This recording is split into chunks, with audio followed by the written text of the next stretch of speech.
Well, good evening, everybody. I'd like to welcome all here to Town Hall. For those who have never attended a meeting before, we will first have a public hearings followed by the administrative calendar.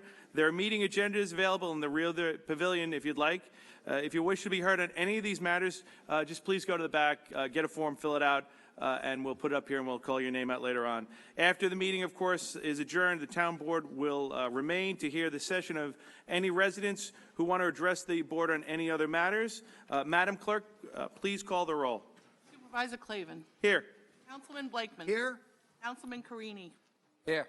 Councilman D'Esposito. I'm here. Councilman Dunn. Here. Senior Councilwoman Gooseby. Here. Councilman Muscarella. Here. You have a quorum. Great. If you'll stand for the Pledge of Allegiance. Councilman Blakeman, if you'll lead us in the pledge. I pledge allegiance to the flag of the United States of America and to the republic for which it stands, one nation, under God, indivisible, with liberty and justice for all.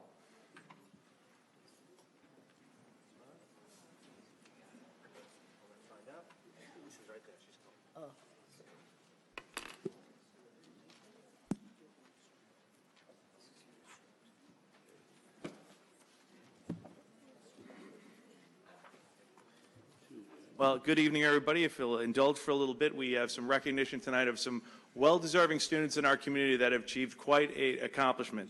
Again, I'd like to welcome, of course, all the residents as well as our honorees, our students here, your teachers, your principal, and your parents. For almost 2 decades, the competition, formerly known as the Intel Science Search Contest, it recognized the nation's most talented high school students. This Science Talent Search competition for high school students has been renamed the Regeneron Science Talent Search Contest. And this year, we're very, very proud. Long Island captured 36 semifinalist slots, and 5 of those are right here situated in the town of Hempstead. And most recently, 2 of these very 5 semifinalists were named finalists and will head to Washington, D.C. to compete against their other students and all those in that field. So congratulations. A total of 300, yeah, absolutely, you all deserve it, so let's about. Oh. Catherine, don't be so shy, okay? It's a great accomplishment. A total of 300 high school students, seniors from 39 states and 1 U.S. territory were chosen from the first round of the competition. The scholars each received $2,000 in recognition of their scientific achievements, as well as their schools will also receive $2,000 per student. And we're going to recognize these students right here, and I'm going to start with some finalists.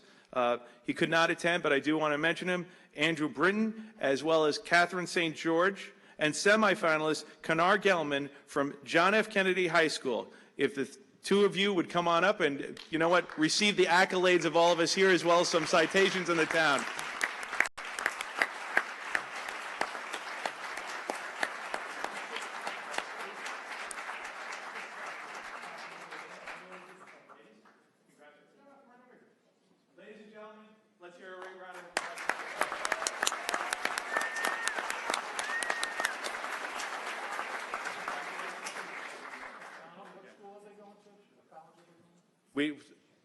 Councilman Dunn wants to know colleges?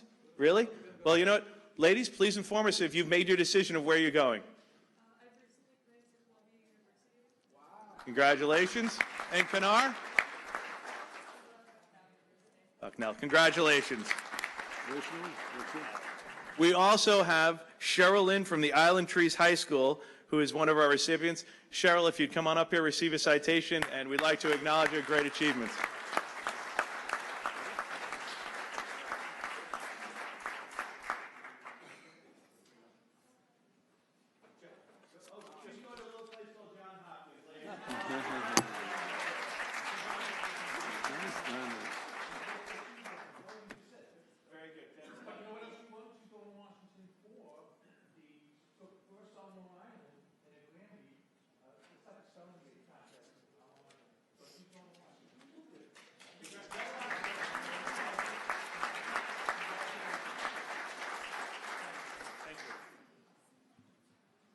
And last but not least, we have Sarah Bari from the Limbrook High School. Sarah, if you come on up and receive a recognition.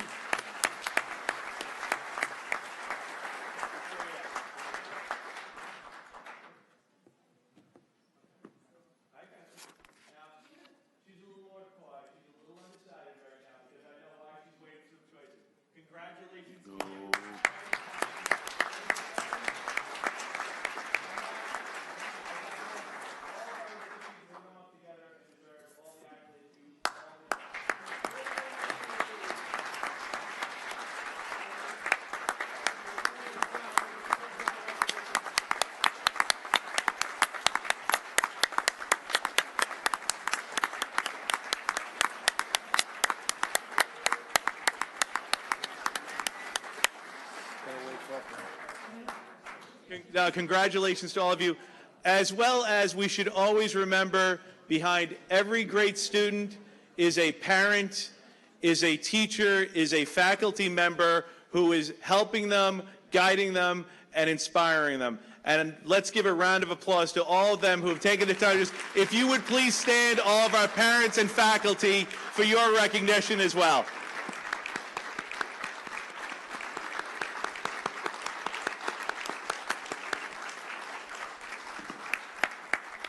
Thank you all again, and congratulations to all of you on your great accomplishments, and we look forward to your major achievements that'll definitely be coming. Thank you all again. Well done.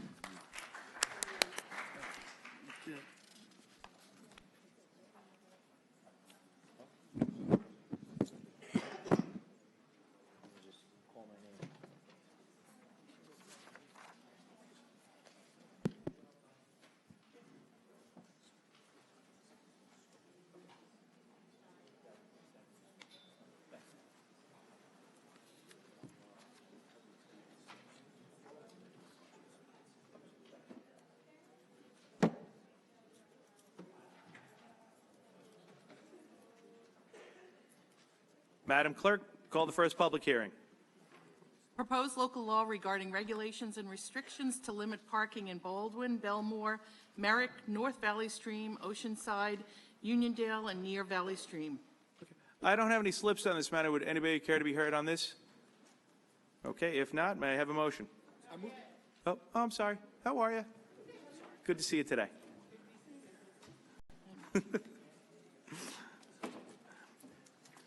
If you please state your name and address for the record, as always.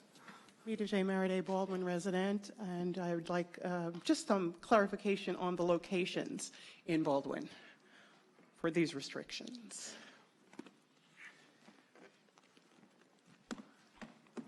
Good evening, Supervisor, Town Board. Good evening. Tom Reed, representing Traffic Control Division.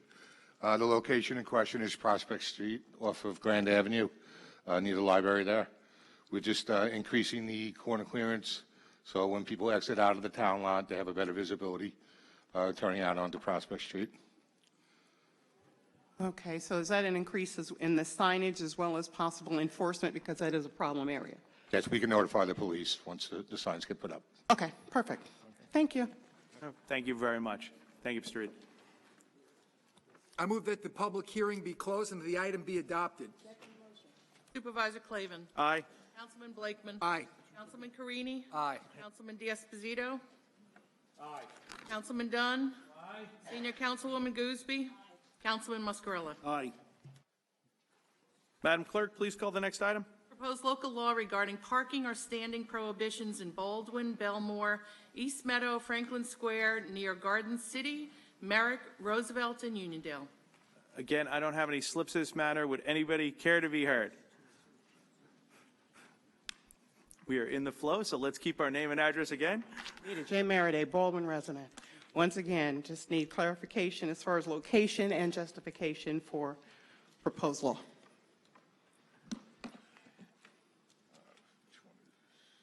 Mr. Reed? Okay, well, this is part of the first case, that there are other parking restrictions involved, and we have to adjust all the existing restrictions that are there. Okay, so once again, we're talking about Prospect Street near the library. Correct. And when do you anticipate having all of this signage in place and being able to notify the first precinct?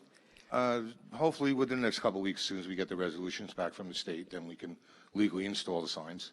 So that once the signs become legal with the resolution, then there's a permanent law, then the police can do the enforcement then.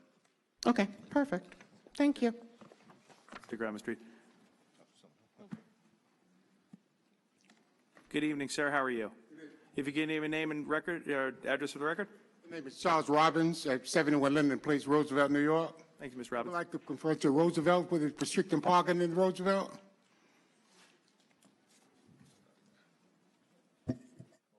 He said parking is standard and prohibited in Roosevelt. I would like to know what parking you're preferring to. We're repealing a restriction, I believe, in front of a house. Just give me 1 second. I'll check on this one.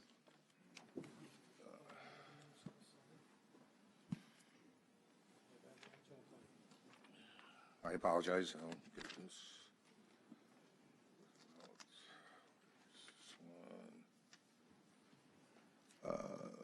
That is on Putnam Avenue. On what avenue? Putnam Avenue in Roosevelt. Just Putnam only? It's a no parking anytime restriction.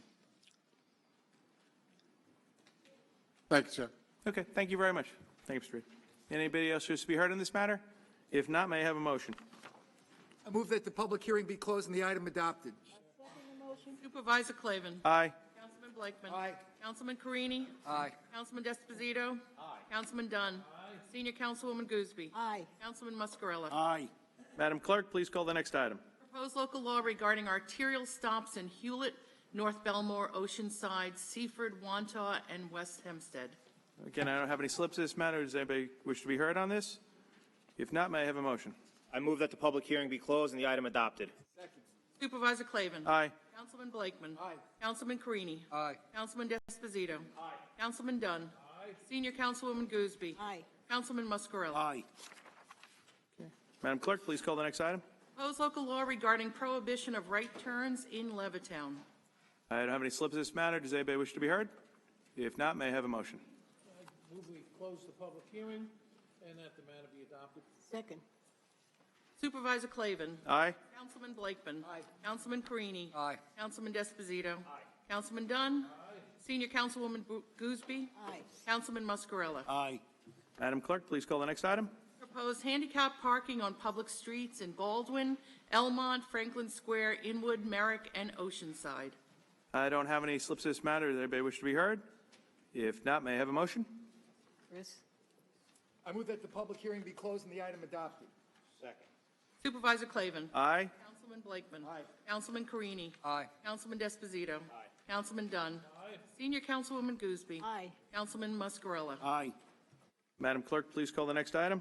Determining parcels benefited by construction or reconstruction of sidewalk areas in Baldwin, Belmore, near Bethpage, East Meadow, Elmont, Franklin Square, Inwood, Merrick, North Baldwin, North Belmore, Oceanside, near Rockville Center, Roosevelt, South Hempstead, Seaford, near Valley Stream, Wantagh, and West Hempstead, and Woodmere.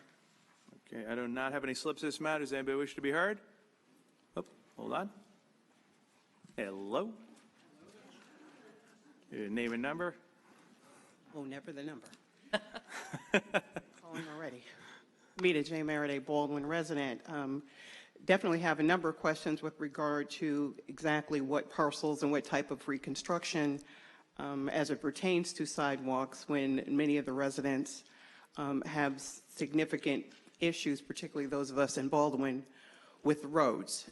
And whenever there's any work done, whether it's sidewalks, poles, or whatever, our roads are continuing to deteriorate. So I'm of great interest as to where these parcels are in Baldwin.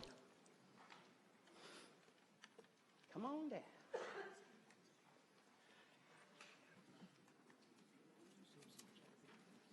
Deputy Commissioner Malo, good to see you. Good evening. Supervisor, members of the town board, this is a sidewalk resolution to place these properties on the tax rolls. These parcels have already been repaired, the majority of which have been done at the request of the homeowner. The homeowner has requested that they pay through their tax plan, and this resolution authorizes that payment to be done through Nassau County. The streets in question are listed in the resolution. Specific section blocks and lots and addresses I'd be happy to provide to her in Baldwin. Great. I'll accept that. Thank you. Thank you very much. Just again, for the record, along with the sidewalks, we really do need some help with these roads, town roads. Thank you. Thank you very much. I don't have any other slips this matter. Does anybody wish to be heard on this? If not, may I have a motion? I move to close the public hearing and that the matter be adopted. Second. Supervisor Clavin. Aye. Councilman Blakeman. Aye. Councilman Carini. Aye. Councilman Desposito. Aye. Councilman Dunn. Aye. Senior Councilwoman Gooseby. Aye. Councilman Muscarella. Aye.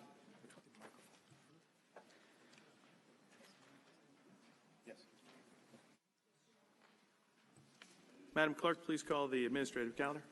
Supervisor, I have items 1 through 48 on the administrative calendar. I also have 2 resolutions that are of an urgent or emergency nature. The first is a resolution authorizing the supervisor to execute a memorandum of agreement negotiated by the Civil Service Employees Association, Inc., relative to employees leaving service between January 1st, 2020 and March 29th, 2020. This will be item 49 on the calendar. The second is a resolution appointing Frank Zangler as Commissioner, Department of Parks and Recreation in the Department of Parks and Recreation. This will be item number 50 on the calendar. Okay. I have a number of slips on the administrative calendar. May I have a motion?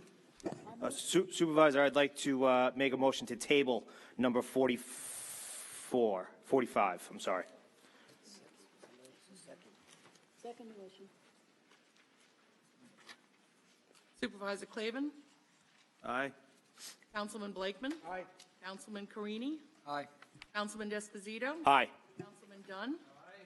Senior Councilwoman Gooseby. Aye. Councilman Muscarella. Aye.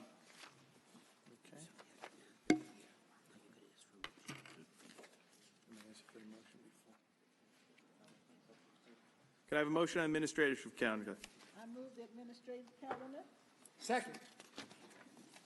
Supervisor Clavin. Nope. Before we get there, I have a couple slips in. First, we'll start with Felix Procacci.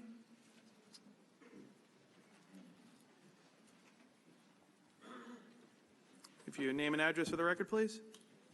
Felix Procacci. Once again, Your address? I don't give my address. Once again, on resolution number 39, we're still missing a town ethics board member for the majority. And, the town law says, that they shall have 5 members, and this is going on like 6 months, so the town is in violation of its own law. So I hope very soon that you appoint a member, because my understanding from Joe Rod from last year is that no ethics complaints are being processed unless there is 5 members. So I'm not sure, it doesn't say that in the law, but we still need that 5th member so that we could go ahead with ethics complaints. Also, at last meeting, the town's personnel director acknowledged the employee master resolution list was inaccurate, but recommended that the board pass the incorrect resolution anyway, and they'll fix it later. Today, I received the employee list for the full-timers, so it should be there. My question is, why isn't those errors, the things that were voted on last time because they were missing or whatever, or incorrect, why aren't they on today's administrative calendar so you could correct the incorrect resolution you passed last time? Mr. Salmon?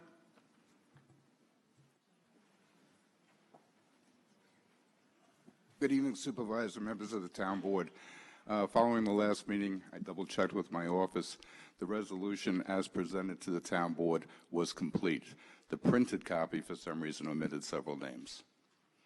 Okay. Well, the thing is, it was never presented to the residents, so you should update put the corrected resolution on the town's website, so there's transparency. So, okay, thank you. Thank you. Ms. Meriday?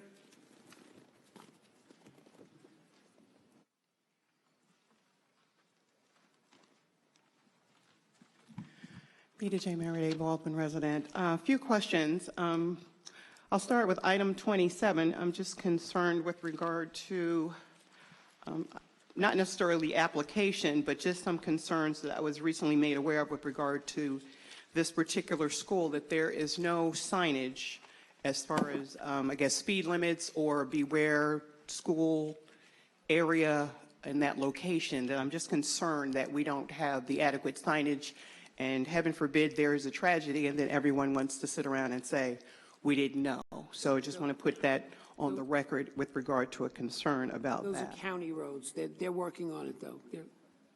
Okay, well, maybe a letter or some urgency from the township might get them to move a little faster. Just saying. Now, back to item 6 and 7, authorizing awards and things of that nature. It's, again, we're new day, new way, but I'm still concerned that we are not listing, if the possibility does exist, that we are increasing the number of diverse businesses. So it would be nice if any of these contracts, if they are actually being awarded to a service-disabled business or a minority or women-owned business, that it is listed as so, even though unfortunately many of the names on these contracts I've seen over and over again. So I'm not really sure what their classifications are. But again, I would like to see in 2020 some significant designations that people of color and people who have served this country and people who have disabilities are actually getting work in this township. Thank you for that. Number 14, professional services, again, all of that. I'm looking at 14, 16, 17. It's coming through authorizing contracts, through community development programs, et cetera. Again, I'm seeing the same names and I'm not seeing diversity. And I'm just questioning if we're going to be doing anything different moving forward. I noticed you said on item 50, which was additional, there was no hand up, no paperwork that was outside unless I missed it. I was very encouraged at the previous town meeting that these additional items on the agenda, there was a actual piece of paper for residents to at least get an idea of what was going to be taking shape, as opposed to having to write, and I never passed shorthand to write quickly as to what the item was and what it was about. Item 38, would just like to know what is the amount. This is authorizing settlement of the case. If that's available for public comment or public notification, we would like to know. I believe that's $5,000. Okay, thank you. Just always helps to have a number. And I guess I would like to, as I said, just encourage all of those, if we're looking at what we're looking to do moving forward, that we are more aware of residents. And I like the fact that we are having an evening meeting, and unfortunately I have to leave this one to go to another one, but I'm encouraged by the residents who are here, and I'm hoping that we can continue in this pattern. Thank you. Always good to see you, Ms. Meriday. You take care. Pearl Jacobs? Give her the resolution. Well.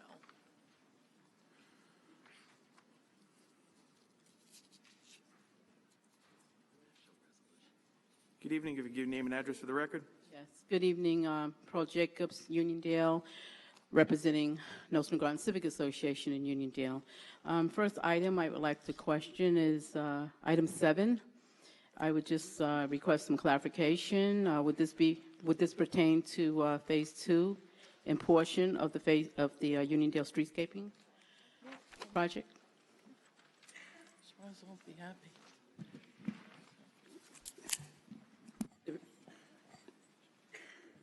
I know I saw. Supervisor, if I might, these are various locations within the town of Hempstead.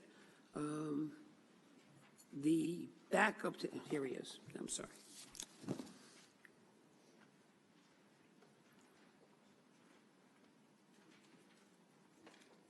So would you, I'm sorry, I didn't see you here, okay.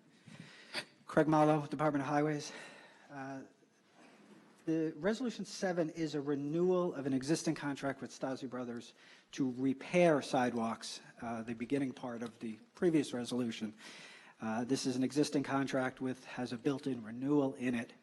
The renewal costs for the town of Hempstead are actually lower than would be if we put this contract out to bid currently.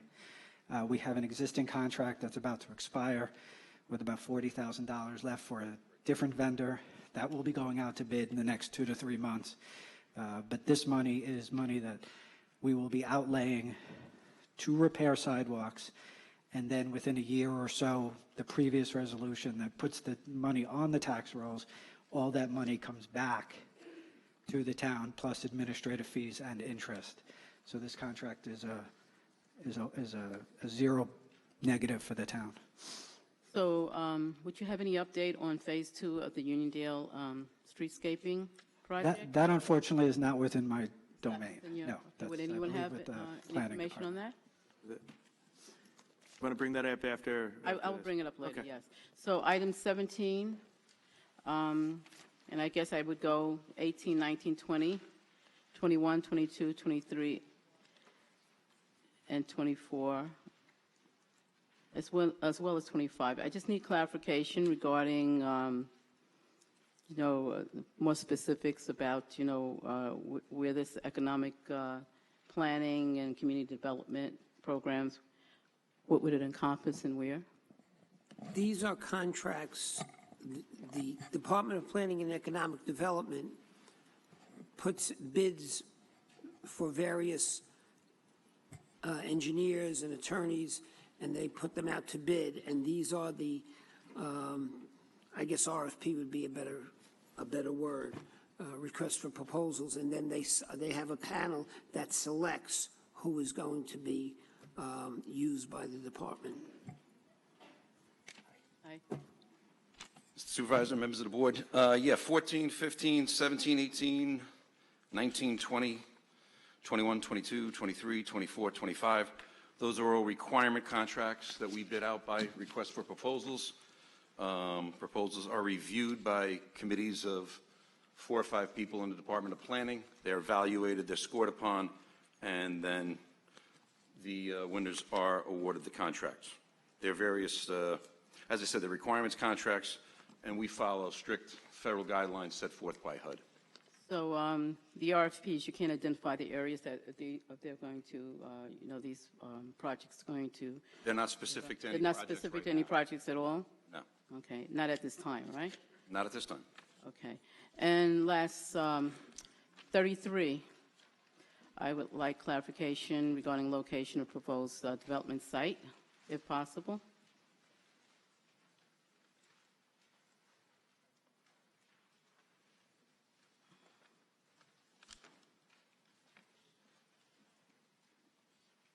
I'm sorry, Ms. Jacobs, can you repeat the question on 33? Yes, 33. This is the secret, right? So I'm asking, would you know the proposed site that this multifamily and mixed-use buildings would be erected on? Do you know? It applies to the whole Baldwin BMX zone. Okay. It's Baldwin. That's all I need to know. Thank you. Thank you. Ms. Craig?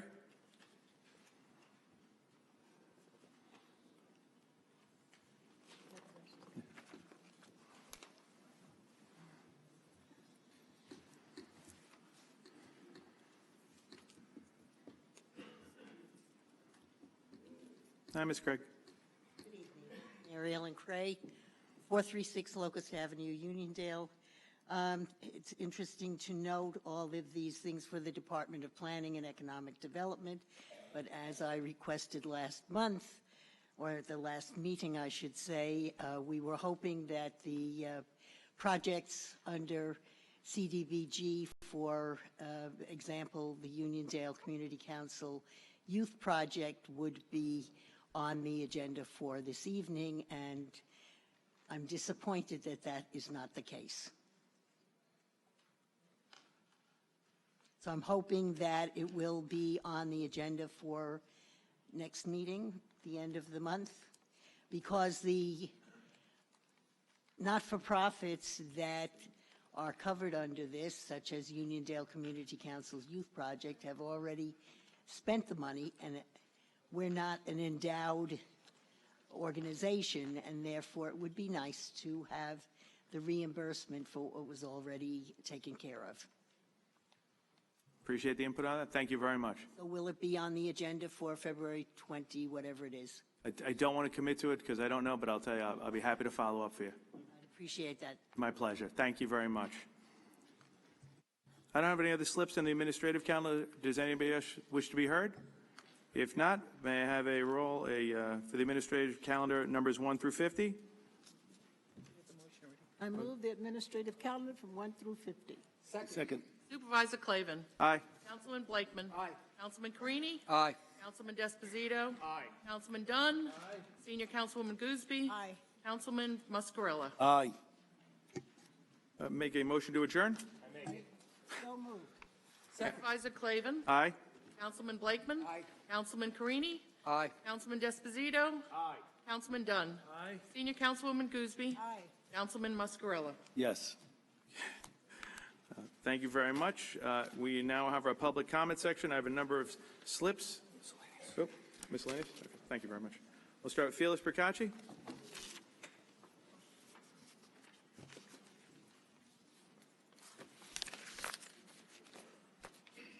Felix Procacci. Town officials recently contacted the press telling them that previous administrations failed to redact sensitive information from the town's website. This was a story that should not have been publicized. The town should have not reported it, and Newsday should not have printed it. There are better ways to let residents know how to protect their privacy than to advertise the fact that unspecified town employees failed to do their job. Letting people know that municipal websites are a possible source of sensitive information doesn't serve the public good. So you come here all the time asking for transparency, and now we give you transparency, you don't like it? According to town code, the compliance officer is supposed to post final redacted reports on the town's website by December 15th. As of 1 p.m. today, February 4th, 2020, Mr. Wildig has still not posted the final redacted report from my inquiry. According to the town's website, the matter is still under investigation over 9 months after I submitted it. All members of this town board are aware that I submitted an inquiry to the town's compliance officer in April of 2019 and received an incomplete response from Mr. Wildig 4 months later in August of 2019. To be clear, it is not completely accurate to say that I dislike the way Mr. Wildig did his job. The fact of the matter is he intentionally chose not to properly investigate my case. He chose not to do his job. All members of this town board took an oath to abide by the laws and rules of the town of Hempstead. Supervisor-elect Don Clavin promised that he would call out wrongdoing. My question to Don Clavin is, when are you going to call out the wrongdoing by Thomas Wildig? Thank you. By the way, his name is Clavin, not Clavin. Okay. It's pronounced Clavin. Thank you. Okay. Not an issue. Don't worry about it. Thank you very much. Charlie Robbins. We're good? Thank you, Mr. Robbins. Regina Datraneres?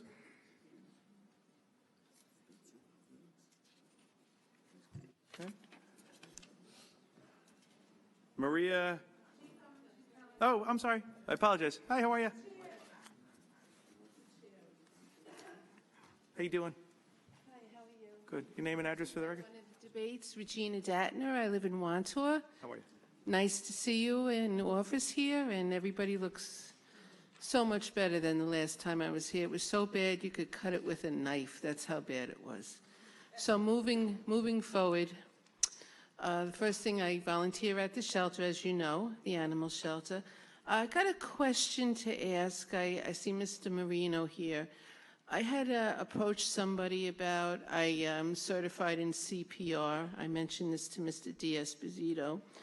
And I asked if anybody there does CPR in case something happens to a potential adopter or worker or anything.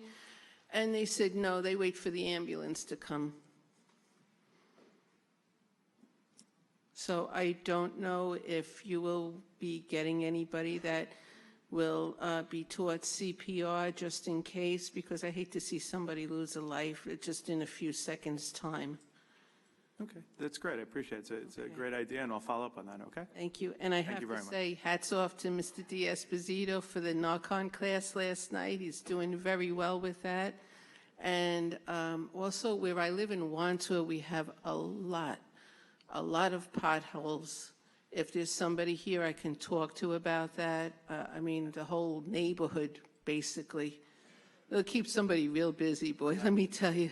I got you, and I'm going to tell you right now, I'm already looking at him, and he's smiling because I know I'm going to tell the Deputy Commissioner of the Highway Department to spend a little time with him, if that's all right, Mr. Is there Malo. somebody here? He's going to be in the, when you turn around, he's going to be in the back of the room just for you. Okay. All right? And is there somebody here from sanitation?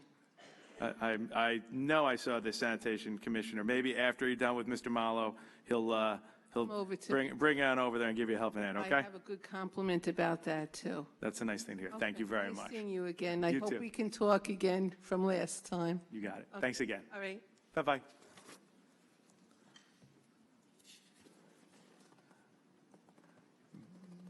Maria Manichetti?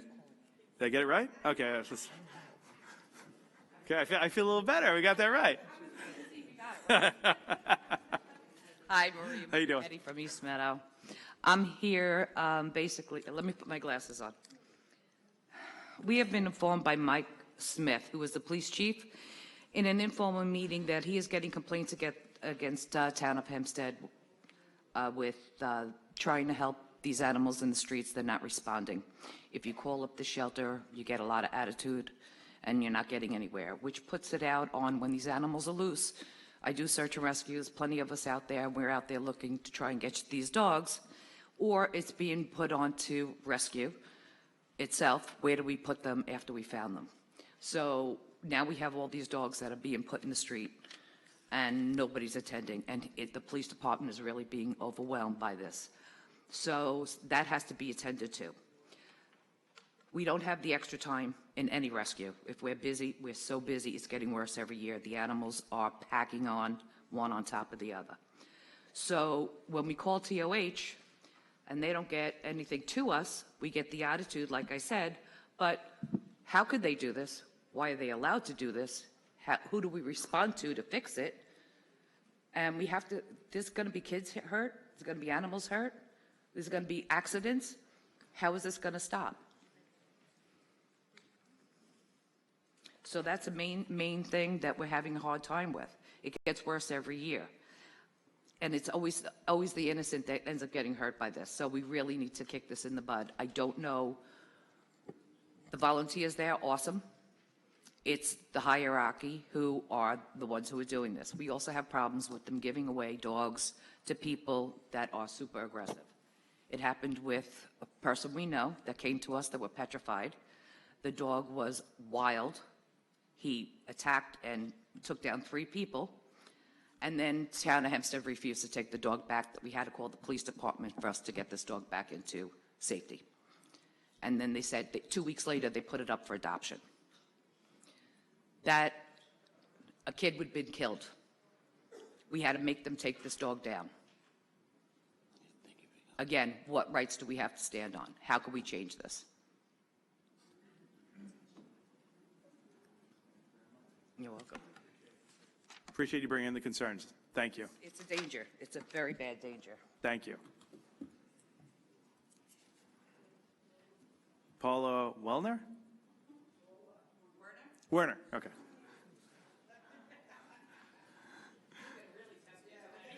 That's okay. Listen, there's some print, there's some script, you know, there's some Irish reading it. You know, we're all going to work together here. Hi, Ms. Werner. How are you? I am good. Congratulations on your appointment. Thank you. Obviously, Maria Manichetti and I are in the same rescue. I heard a lot of wonderful things about you, Mr. D'Esposito. The town of Hempstead was one of the first to put animal welfare laws in place. We are asking you to update those laws. We went to Nassau County and they took your laws and built on that. What we want you to do is to make animals a very important law of changing your temperatures. The temperatures that you have in place are way too hot and way too cold. Right now you have 32 degrees and 95. That's hot.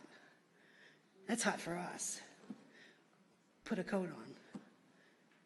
Nassau County went to 35 degrees and 85 degrees. We think that's more than fair. They also upgraded these laws with giving people that do this 2 summonses and a misdemeanor. misdemeanors allow us to track these people that are hurting animals. Summonses fall away in Nassau County and in the town of Hempstead. I don't know if you're aware of that. We need to find the people that are hurting these animals.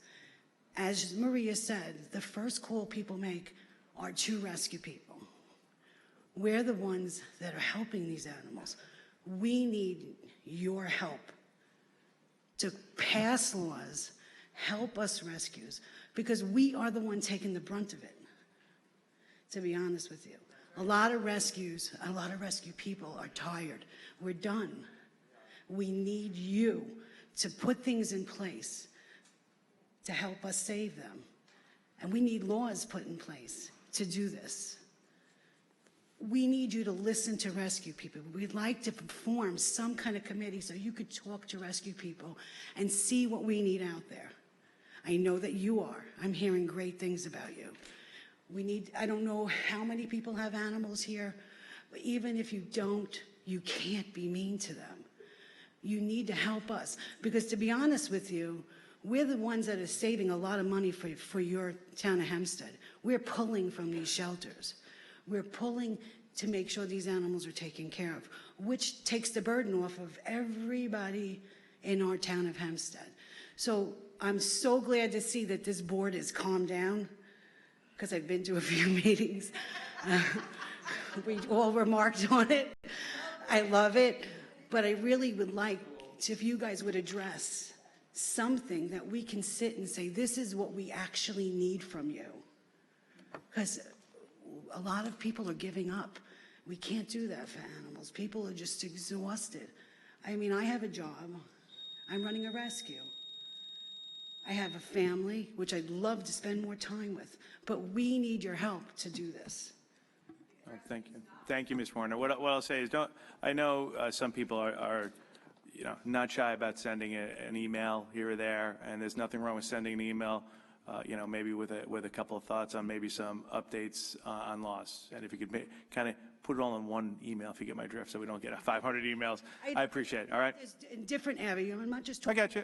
But put it together and please send it to us. To help us. Yeah. Yes. Yeah, absolutely. That's what I said. If you can put it together, if you have it written, it's easier kind of talking and look at the stuff when it's in front of you. He's a much easier person to talk to. Thank you. I appreciate it. My pleasure. Thank you very much. Stephen Edmondson? You pass? Okay. Stu Kroll?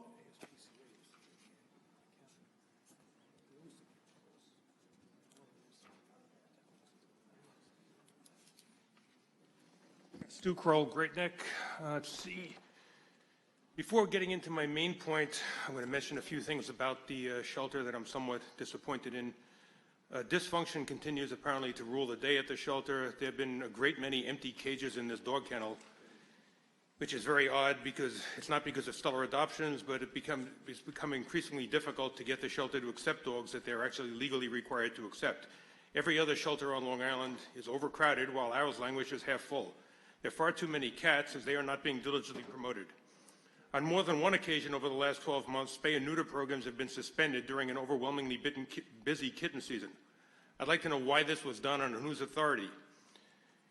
Perhaps it was done by our dog trainer friend, Ms. Fonte, a part-time employee making $55 an hour whose credentials were allegedly outright fabrications, or a shelter director whose competence and compassion have been called into question on many occasions. What is needed here is to replace these employees and bring in new blood, someone whose allegiance is not to keeping the status quo, but rather to helping a party, but rather to improving the lives of the many animals in need of help here.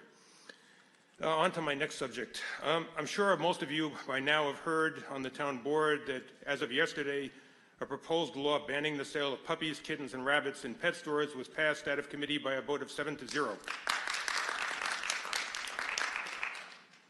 It will now go before the entire state Senate. I would like to believe that our group, which now numbers over 1,300 members in a scant few weeks, had something to do with this passage. We have been relentlessly calling and emailing all members of this committee. We have yet to receive a commitment of support by one local senator. We posted online that she received several donations from Gotham, which is a group that lobbies for puppy mills. There are others, and we found those as well. And we've published the dates and the amounts of all the donations that she's received. Perhaps that explains her reluctance to support our legislation.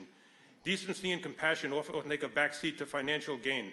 If necessary, we'll investigate and post such contributions for every member of the state Senate. Compassion for animals should be based upon what benefits them rather than pocketing a few $1,000s of blood money. I am confident that this measure will be enacted into law as it has been in California and Maryland and countless local municipalities. I have no illusions that this will be easy. I ask all of you now in a public forum to take the lead and enact such a law into the town of Hempstead. Who upon this board will now take the lead and propose this measure? And by the way, Bruce, about 4 or 5 months ago, as I recall, you expressed an interest in it. This is your opportunity to propose it. Well, you know, Mr. Kroll, thank you. We do not have jurisdiction. The state does have jurisdiction with respect to this issue. And if they want to pass a statewide law, that's fine with me. The same way you did it. I believe, no, Mr. Can I finish? Absolutely, finish. Can I finish? I ask people all the time when they brag about their purebred dogs, I said, why don't you get a rescue dog? My son got a rescue dog. Most wonderful dog you could possibly imagine. I have friends that have rescue dogs. They're wonderful. I guess some people want purebred dogs, you know, for whatever reasons. Maybe they show them. I don't know. But I always encourage people to get a rescue dog because there is no better dog they really, really appreciate when they get a good home. Right, but as you mentioned before, and as we know, I think there's 60 local municipalities in New Jersey. There are 5 upstate New York and towns that have a few hundred people that have these laws enacted on a local level. So you do have the authority to enact this on a local level. You know what? We don't. Those municipalities that did it, those resolutions were a sense of their boards giving a sense. We don't do that here in the town of Hempstead. We only pass laws. We don't step on the state's toes. When the state has jurisdiction, we let them ask. And I'll write a letter of support if you like, and I'll be happy to do so because I'm all for rescue dogs, but that's not what we do here. That's the state's function. Anybody else want to comment on that on the board here? Nobody? Nobody has any opinion, any interest? Okay, thank you. Thank you, Mr. Kroll. You have a nice evening. Wendy Carrillo? Wendy Carrillo? Okay. Pearl Jacobs?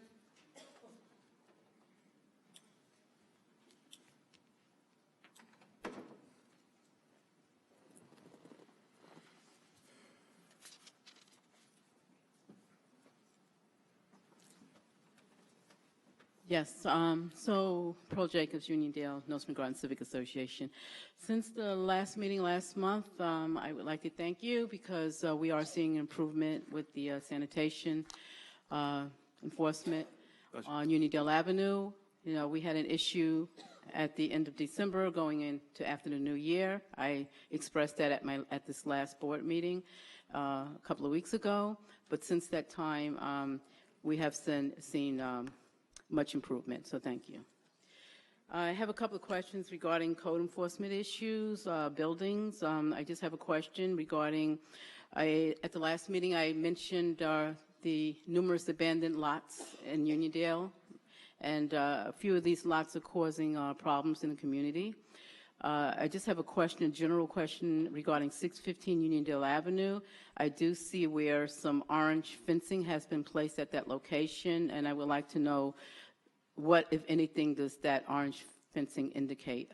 I hope it means that it's going to be express check to demolishing that building.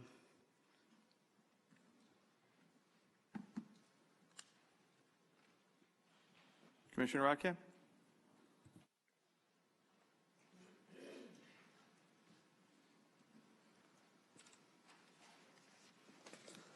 Good evening, Supervisor, members of the Town Board.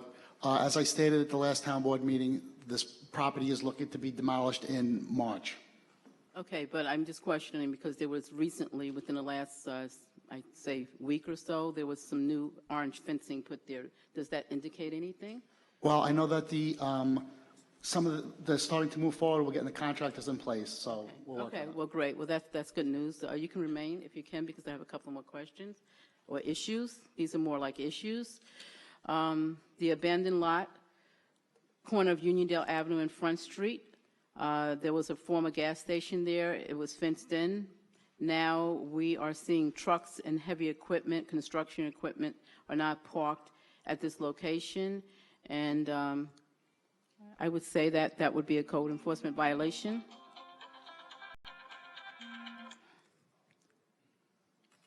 I have to call you back. My phone's forever ringing. Would that be a code enforcement violation? Yeah, I would send somebody out on it. Yes, so that's at the corner of Jerusalem Ave, Front Street and Uniondale Avenue. Okay? And the other issue, another abandoned lot, 7-Eleven at Front Street. That's now a dumping ground for all sorts of debris and tires and anything you could name. Okay, I'll talk to sanitation. And additionally, the structure does not look, safe. It looks like it's compromised, the building. Well, the building is fenced around, but we'll take a look at it. Okay, thank you very much. Thank you. You have a nice evening. Thank you. Denise Spamenta? Denise? No. You're taking a pass? I know I got that phone call today, right? I think there was a BZA thing I thought, too. Mary Ellen, Ms. Craig.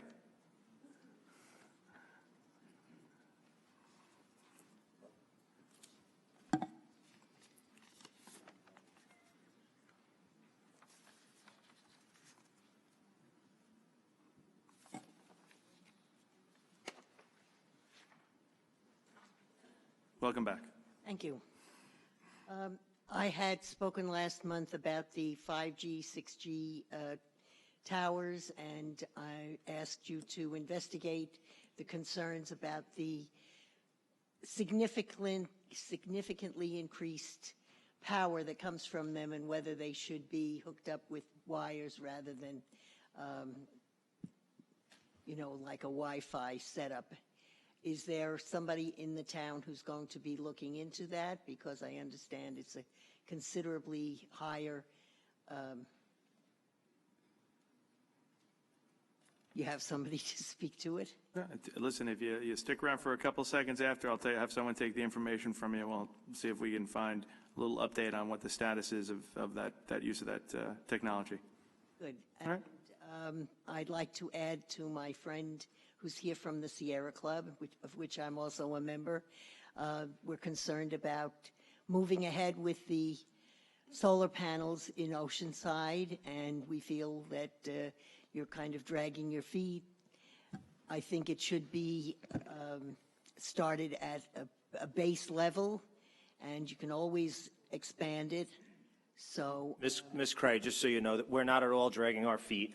What's happening is when this was proposed probably a little less than a year ago, we hired a consultant named Clearview to investigate the entire town and where solar could have potential. So they're working on that report now. We should have it very soon, and we want to make sure that whatever solar we're installing, wherever it is in the town of Hempstead, whichever district it is, that it serves the best purpose for the taxpayer, serves the best purpose for the town of Hempstead, and obviously we all share an interest in serving the best purpose for our environment. we appreciate that. Thank you. Oh, I would like to add my comments to Pearl's about Uniondale Avenue and the second part of the project. We're really anxious to see that move along. Okay, thank you. Barbara Kilty Maleshki? I'm trying, A couple more meetings, I'll probably get regulars. How you doing? So my name is Barbara Keelty Michaleski. I was close. And I was here last fall, you were not, concerning the recreation books, Parks and Recreation. So at the meeting in the fall, you agreed that you were going to mail them, and guess what? You didn't. So not only did we not get them in the mail, again, but registration this time was January 21st, and as of January 18th, the books were still not in the parks. Now, there's a lot of people who use it online. I do. I represent 7,000 retirees from the New York State Teachers Union. I can guarantee 2/3 of them do not use email. How are they supposed to know what these classes are about? How are new residents supposed to know what these classes are about? How are we supposed to know that the books are in the parks and the libraries? Where does it say that? It's a good guessing game. It's he said, she said, they said, oh, that's where you got it? Okay, so that's a real issue. I mean, we all pay taxes in the town of Hempstead. I can't tell you how many seniors really look for this. They did for years. It's not coming to them anymore. How are you filling the classes? I mean, we've spread the word as people online, but there are many who will not do that. That is a real issue. Second one, calendar. Are we doing a 10-month calendar this year? We haven't gotten it yet. I have retirees from my council who'll actually send in pictures, and we honor them. I mean, we're now in February, so are we on a 10-month calendar this year? What's the deal? Listen, your comments ring with me. You know, when I was a receiver, some people love to say, don't send something out, put it in an email. And sometimes people need to recognize, and I always use my mom as an example, I always tell the joke, and I got to rest my mother's soul, she's rolling around when I tell these jokes. We gave my mom an iPad for Christmas. It was a beautiful coaster for my mom. She had no concept of how to use it. I appreciate your comments, and I think, you know what, it's very telling that that people have to understand there are different means of communication for people. Not everybody gets an email. Not everybody has access to an email. Not everybody can afford the internet. So I take your comments to heart, and I know that there have been some people who don't like some things sent out. I think those are great programs. And it's disheartening to me, and this is my opinion, they shouldn't be secrets. Well, I think the best part was that the website said that you could go to Echo Park or any of the parks to register. Well, if you don't go online, how are you supposed to? You wouldn't know. And so I thought, well, this is, you know, double jeopardy here. I think you're making an incredibly relevant point, and I will tell you, I'll follow up with my colleagues, because that's been one of the gripes I've heard from people saying, you used to tell us about it. You have great programs, great parks, great beaches. Why are they a secret? So I appreciate you coming and letting us know. So I have one other thing. Yeah. I live in West Hempstead, and we too have many potholes. I drive left and right to miss them all the time. I know that National Grid is digging up our streets because they are putting pipes in or whatever, but these preceded that. I got you. May I just say something? I am blessed to share West Hempstead with Councilman Muscarella. If you tell the Highway Department where they are, we do it on the most critical needs. We will send somebody out to take a look at it. And street and everywhere in West Hempstead. Trust me. Is there one in particular? Well, we'll start Adams Avenue from the beginning to the end. Where was that? Adams Avenue, you can fish in the holes. Okay. Like when it rains. We have someone from Highway who can go check Adams Avenue. Everywhere. Deputy Commissioner's in the back. He's going to take that down. Well, we have Thank over you. 1,000 miles of road, so we increased the budget this year for repairs, and we're going to continue to do that until. The question is, National Grid is digging up our streets. They're upgrading whatever they're doing. Okay, so those sink in. Who's responsible to fix the streets then? You have to Going let. be repaved? You have to let us know. They do a terrible job with their repairs. They did it on my block, and we had to call up. You let us know, and we'll get on their case to make sure they repair it the right way. Drive down Hempstead Avenue. By the way, I was about to say to you, when I went to my dry cleaners the other day, I saw exactly what they did to a brand new repaved. I go to Family Cleaners, not to advertise for them, but I saw it firsthand on Monday. And by the way, and I saw what they did to a beautifully repaved road, and I actually called somebody on it because I was astonished that they took a road made into Swiss cheese that hundreds of thousands are probably spent on. But again, thank you very much for coming in. What they were doing, and they did tell me, but they sink in. And no, I know. So this really is a priority, though. I appreciate you bringing it to our attention. Thank you very much. Mr. Boyd?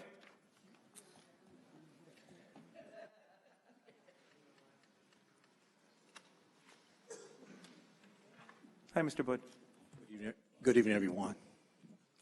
The reason I wanted to come up and speak was I was concerned about the proliferation of the charter schools that seems to be plaguing our communities, our minority communities. And I see item number 27 on the calendar that the Academy Charter School asked for permission to increase the size of the building from a 2 to 3 story addition. And I had questions concerning if the charter school was a public corporation or a private corporation. Because if they're a private corporation, I'm wondering, is my tax dollars supporting that school? And I want to know, do they have schools in your communities? Are they just only in our communities, these charter schools? Are they undermining our public schools and the hard work that our teachers and administrators and everybody are trying to do for our children at our tax dollars? Does anybody know anything about this organization? Was there any type of public hearing on the application for them to operate the school on Charles Lindenberg Boulevard? Yes, there was. I'm sorry, sir? There was a public hearing on, they needed rezoning for that site. There was a public hearing here. But remember, if New York State sets the amount of charter schools that are permissible in a certain area, they tell them how many they can have. Town of Hempstead doesn't do that. Then they picked out the parcel, and they came to us for a rezoning on that parcel. I mean, they're within probably less than 1 mile from the charter school that's on Franklin Avenue right here in Hempstead. And now we're talking about the end of Westbury Boulevard. They're over there by UPS. We got a charter school in Roosevelt. I mean, how many charter schools are in your community? I'm seeing, it seems like it's just disproportionate. Like I see a lot of them in our community. But New York State approves the site. New York State approves the number of schools that can be cited, and they approve the site. You can't just go buy a parcel of land and put up a charter school. The state has to approve that. Well, let me ask you a question, sir. Are they contributing to the tax rolls? No, they're not. Mr. Boyd, So who's shouldering the burden? we are, in our district, in our area. I think you have to go to the state for that, because once this charter school was put up, we didn't know anything about it. They don't come to us for permission for that. They get permission from the state itself. We do have a large charter school in Hempstead. I think the one that you're speaking of now that's coming up in on the Herb. What about UPS? Yeah, that is also a part of that same school. And it's also charter, and they got permission from the state to do that, not from us. But I can tell you, I live in Hempstead, and we spent $45 million of our taxpayers' money went to the charter schools last year from our public schools. And I understand this year it probably will be 11 million more. And that includes the one that you have in Roosevelt. So that money comes from but it comes from the children who live in whatever district they come from. The ones from Hempstead we have to pay, and also there's a lot to that, but we're not responsible for that. It comes from the state of New York. Well, would I be able to go to the town to get more information on exactly how this process and procedures work? I don't know if we have that. Do we have that, Mr. Ra? Yeah, we would have some, building department would have records. Okay. You mean records of how they're built? It's a little too late now. They're already in the building department, correct? Well, you asked how Yeah, I think that's what he wants. He wants help on how the process goes, Mr. Ra. You mean the process of getting permission? You'd have to go to the state education department. Mm-hmm. I think that I've been a resident in this town for almost all my life, and I'm surprised to see how the schools are just popping up all over the place. And you said y'all had public meetings and so on and so forth. I don't think that you're doing a really good job of getting the word out in our communities. So, Ms. Goolsby, would I be able to contact you? You know, he can contact your senator, Senator Brooks, and your councilwoman. Those are the people who get that information, and they're the ones who, the assemblywoman. Those are the people that you should contact, because they're the ones who make those decisions. Thank you. I Along with the appreciate that. governor. Thank you, Mr. Thank you Boyd. for your time. Thank you very much. Thank you, Mr. Boyd. Jay Blackman?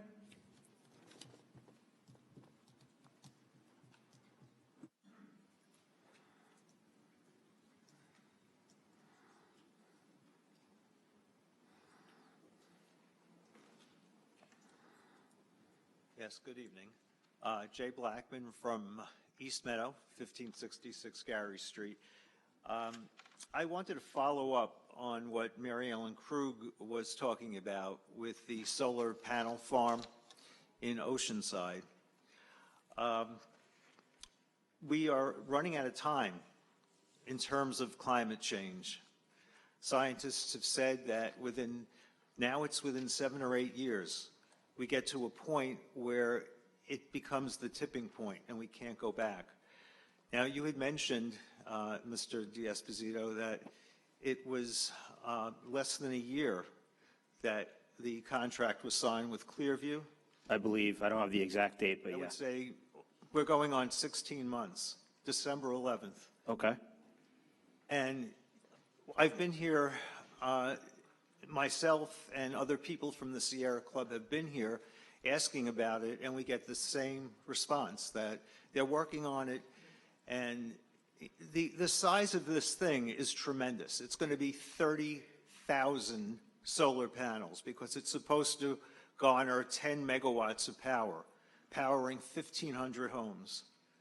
And I don't know if you're aware of it, but Governor Cuomo 2 weeks ago signed what's known as the Climate Leadership and Community Protection Act. And there are certain regulations that are incorporated in this act, such as that by 2030, 70% of our power in New York State has to come from renewables. So just according to that alone, we've got to get started on this. And I don't disagree with you, and I'm actually pretty up to date. As obviously there's a lot of unfunded mandates that Governor Cuomo has put on townships and villages all across the town of Hempstead, especially in the area of Island Park and Oceanside, where the landfill is. We're in the process of dealing with a tax certiorari settlement from LIPA, which could have a drastic impact on the taxpayers in the area. So I am pretty up to date on what he has imposed on the state level. And like I said before, we have this company that is doing a comprehensive look at all of the possibilities of solar in the town of Hempstead. They are not just focused on the Oceanside landfill. They do a comprehensive study so we can have an idea of the needs that are best fit for the town and the taxpayer, and like I said, the environment. Like you mentioned, it's a huge undertaking. It's a large landfill, and there are concerns that I have to take into consideration for the people that live in Oceanside, that have bared the brunt of a large landfill that I'll take you past there in July when the sun is baking on the landfill, doesn't smell too good. So they have concerns. What is it going to look like? What is the impact going to have on our community? What benefit is the Oceanside community that has, like I mentioned, bared the brunt of the Oceanside landfill in their backyards for all these years? What benefit are they going to have? So these are questions that Clearview is answering for us. And like I said, it's not only specific to the Oceanside landfill, it is concentrated on the entire town of Hempstead, which we want to make sure the larger than the landfill that this thing can be built on. We're talking 30,000. Is there anything larger? No, but there has been conversation about solar at the in Merrick, where we have sanitation. There's been a lot of discussions, and we want to make sure that before we get into an agreement with a company that's going to install solar panels over probably the largest piece of land that the town owns, we want to make sure that it's the right thing, and it's right for not just all the communities of the town of Hempstead, but especially the host community. Yeah. Well, this is feeding into the grid. Oh, I understand. Yes, I understand. It will contribute to everybody. I don't see, it's not just going to the homes in Oceanside. I understand that, but the people that live in Oceanside have had the landfill in their skyline for their entire lives, and they're going to live with it in their backyard, and they want to make sure it's right. And quite frankly, I represent them. I want to make sure it's right. So that's why we have. Will it take 2 years, 3 years, 4 years? How long is it going to take? It's not going to take 2 years. I spoke with Commissioner Tooman earlier today. He has been on the phone with Clearview, and as soon as we get the update, as soon as we get the report, like I mentioned last meeting, I'm happy to share it with you. I have been on the phone with Clearview myself. Okay, great. You know Bill Martin? I do not know him personally, no. Okay. Clearview has a total of 2 employees. You're saying you're covering the town of Hempstead. That's what I've been told by the commissioner, and that's what the resolution was when we put it out for. Commissioner, do you want to speak on it? From what Mr. Martin said, that he was supposed to speak with Commissioner Tooman next week about this very thing. Okay, well, he's right next to you. Are you aware of that? Yeah, good. Yeah, his name is Bill Miller. I'm sorry, Bill Miller. It's okay. So, yeah, I spoke with him last week after the last town board. I don't remember if it was you that came here or somebody else. Joe Tonini. And then I spoke with Councilman D'Esposito, and we're in the process of trying to set up a meeting, coordinating with the supervisor's office as well. All good things, like the councilman's saying. The idea is we're thinking beyond just the landfill, so not looking for alternatives. Maybe it will come to that if it doesn't make sense for us to use the landfill, but also thinking beyond the landfill and beyond solar, so looking into all alternative energy types. I don't know what the point that you were trying to make with the amount of employees he has, but the idea is this is just kind of the conceptual and investigative phase. So he's an expert in this area. He's looking at all town properties, and he's basically coming up with very big, broad stroke ideas on all different types of alternative energy solutions that can be implemented throughout the entire town. So it's very much the early stages with that, but with the idea of coming up with something potentially much larger than that 11 megawatt solution you were talking about. So it's certainly moving forward, working with the councilman. We'll soon be sitting down with the councilman and the supervisor and perhaps a few others and the consultant to go over the current stage that they're at. We are in contact also with Oceanside High School, which has an environmental club, and we're going to start bringing them down. We have 600 Sierra Club members in the town of Hempstead and 5,700 in. I'm sorry? Okay, why don't we stay with the comments here? Why don't you finish up? Yeah, well, yeah, that's about it. That, you know, we want to get this thing done, and, you know, to have conversations about it in, you know, how long does it take? Okay. 15 months. Thank you, Mr. Blackman. Appreciate it very much. You have a wonderful evening. Rena Mitchell?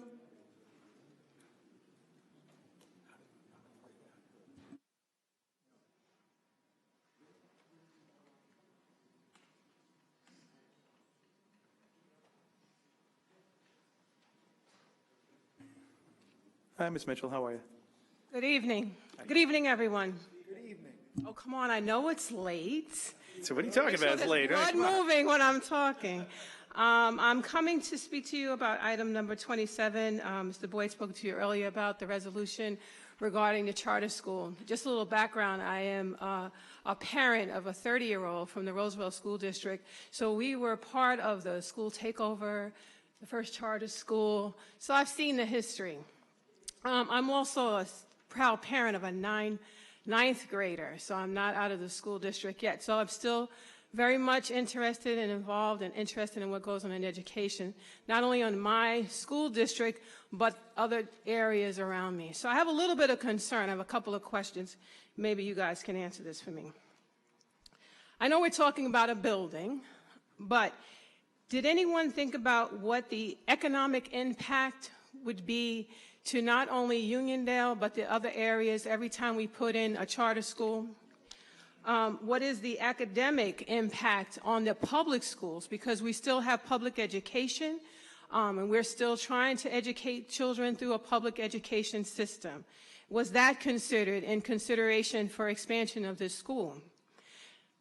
Now, on the other side of this, are there school districts in the town of Hempstead that are actually closing schools, meaning that they don't have enough students? And if they don't have enough students, and we have too many students, maybe there's a disproportion somewhere. Maybe we're getting too many students into areas like Hempstead, Roosevelt, and Uniondale that maybe we in the town of Hempstead may take a hard look at, because I still believe in public education. I am a New York City educated student. I did graduate from Stony Brook, another public education system. So I just need a couple of those questions answered if you could. Most of those questions should be answered by the New York State Department of Education. They're not within our purview. We get an application for a building in a certain area, and we look to see whether or not that building complies with local zoning. It's not, we don't determine the use per se. We have various zones where certain things are allowed. And so most of your issues are really with the State Department of Ed, who licenses the charter schools. Does the town look at need? That's like saying to us, there's a 7-Eleven across the street and somebody wants to open a 7-Eleven down the block. We're not even allowed to look at that. That's why we're talking about State Department of Education on those kinds of things. So is it so I'm going to just understand that it just stops there. We can build whatever we want. Well, I think, I'm sorry to interrupt. I think that the senior councilwoman made a good point in that contacting your state representatives is important, as well as all these charter schools are approved by the Board of Regents. So I believe Roger Tillis is the regent from Long Island. So, you know, if there's strength in numbers, maybe, you know, a contact should be made to his office and the state representatives, because that's where they're approved. Like Mr. Ra mentioned here on the town level, we're just making sure that they conform with town code. But what you addressed was the use of the empty schools. The New York State Department of Education has a dormitory authority that will work on that. But again, you have to go through your state representative to get anything done with the New York State Department of Education. I understand we don't want to ruffle the state's. We have no power over the state. When the state makes decisions about our taxes, I think we might want to push back just a little bit. I mean, if they just keep taking tax money out of my community and we don't say anything, I think we do have some obligation as people who live in this community when the state makes decisions like that. And I will contact those people, but you know, I just think we're here and they're building and taking money out of our communities. I think that we on the town level might want to say something. Well, something. It's kind of like asking the village mayor to tell Chuck Schumer what to do. It's not. Ain't gonna happen. Well, I don't think we can have to tell him what to do, but I think we should voice that we're not happy, especially when so many are in our town. I mean, how many do we have in our town? How many charter schools are in the town? I don't even know, but I do know it hurts us because in the village of Hempstead, we have many students, and to have to pay out $45 million last year to the charter schools, plus this year an addition $11 million more, really hurts us. We're paying taxes just like you. Uniondale happens to be in a better shape than we are when it comes to taxes, but it's really hurting us. We're going to have it. But the supervisor and I were thinking that maybe what we could do is just write a letter to them, to the governor, and ask him if he would try to put a moratorium on it. Maybe it worked, maybe not, but at least we'll try to do that. That's all we can do because it's actually not controlled by us. I was not even aware, none of us were aware that they had given permission to the same charter school in Hempstead to build the other one that they have over here in Uniondale. Okay, so, but we don't make that decision. That's by the people that you elect to represent you on the state level. And if you need it, that's someone you should have gone to when when you found out about it. That's what we should have done too. But they go to Albany and they get permission from them to do that, not us. Understandable. Thank you. Thank you, Ms. Mitchell. Diane Madden?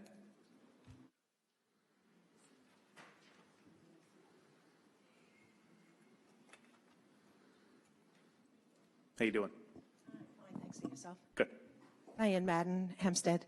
I wasn't going to speak until I heard one of the rescue organizations come in and say a few words, and I really am impressed that they've taking the time to come out to a town board meeting because most rescue organizations, as they said, are inundated, basically doing everyone else's work. I am very troubled, as I have brought to your attention before, about the amount of dogs that are roaming around Hempstead, no longer being picked up. It's becoming a problem. And the shelter, whoever runs the page, had the audacity to brag about reduced intake numbers, when in fact the reason they have reduced intake numbers is because they're not serving the public when the public has no alternative but to turn in their animal. They're making it almost impossible, number one. And what's worse is that they're not picking up stray dogs. That I have heard personally from 4 different animal control officers that they've been instructed that they can no longer freely make the decision to pick up a stray animal roaming the streets of Hempstead. And I ask that you, Supervisor, immediately take action on that and do something about that. Appreciate bringing it to our attention. I will follow up and take a look. I don't know anything about that directive being given out, but I'll follow up here. Well, maybe the commissioner might know about it, because it's my opinion that there's a reason they're reducing the amount of dogs in the animal shelter, and that's because no one can handle the rehabilitation and training, not only of the animals, but of the employees who continue to get bitten, and the volunteers who are actually handling the animals in some cases better because no one's training the union volunteers. So it's becoming a bigger and bigger problem, and again, I'd appreciate if you would look into it. I didn't hear anything tonight, other than maybe climate change, that was necessarily more important than the animals that depend on this board and are now at your mercy, Supervisor. Also, on a good note, in spite of... You're not at my mercy. Please don't. Please, you know. Not I like working with people, so okay. Well, it wasn't me. It's the animals, and yes, they are absolutely at your mercy now. In any case, I would also like to mention that I am pleased to say that actually during my campaign, I mentioned quite a few times that the amount of taxpayer money being spent to stop and obstruct an audit was outrageous, and that the court just came to the decision recently in the favor of the Nassau County Comptroller to move forward with that operational audit. And I hope that the board opens the doors and allows this to happen, makes the changes that are needed. I think I may even owe it to Kate Murray to say that under her administration, she did so. She didn't file a lawsuit. She opened the doors. She made the changes. Unfortunately, they were short-lived. But in any case, the map is there, and things have to change at the shelter. Thank you. Thank you, Ms. Madden. Nope, I got one more. Archbishop Davenport.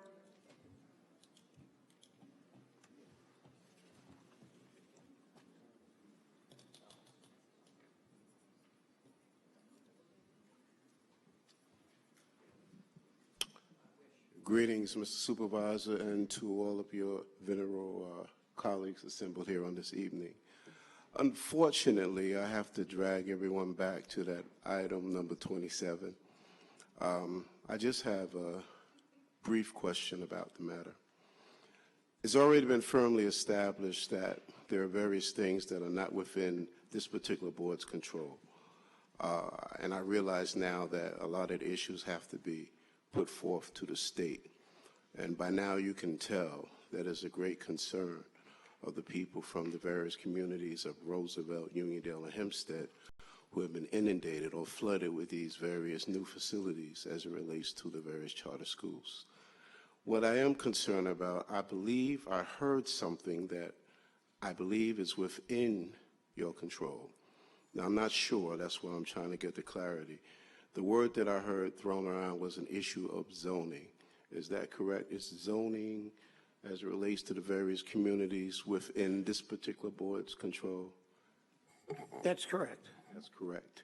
So then, is it possible, and I don't know if there's a committee that is already established, I think it at least as it relates to the communities that I mentioned, if this board would consider a committee to discuss various zoning, because if I'm not mistaken, I heard that based upon the zoning, the state contacts you, gets permission to build this or that in a particular area. Well, that's not 100% accurate, but the point is, this particular application has been floating around for about 4 years, and there were hearings here at the town. So, and the school use, the zoning for the parcel was proper for school use. So when I talked about zoning, you couldn't build it in a one-family area. You follow what I mean? You can't put a 7-Eleven next door to in a one-family area because something is zoned residential, something is zoned business. This is a charter school. Schools have wide latitude. So the site that they selected conformed. They needed some parking variances, they needed some things with the Board of Zoning Appeals, and they received those. But this application, this is the very end of the road for the application. This is a site plan that's on tonight. So, thank you, sir. What concerns me is that in this particular instance, it is charter schools that we're talking about.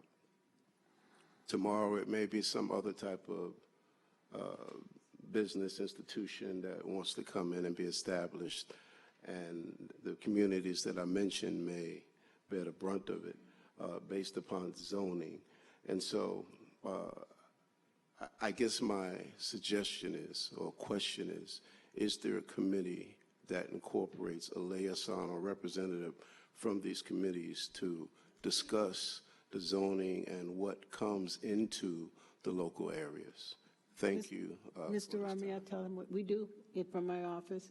I know it's a problem here because we have had problems with zoning. So what we do is each time we get a list from a Board of Zoning, which they send to my office, I have my staff go through it, and within the radius of 100 feet, the 100 feet around, yards around, we send out a notice to all those people who live within that area. And some people have come. For instance, we had some of the people you see sitting in the audience now come for the last one that we had a problem with something on Babylon Turnpike.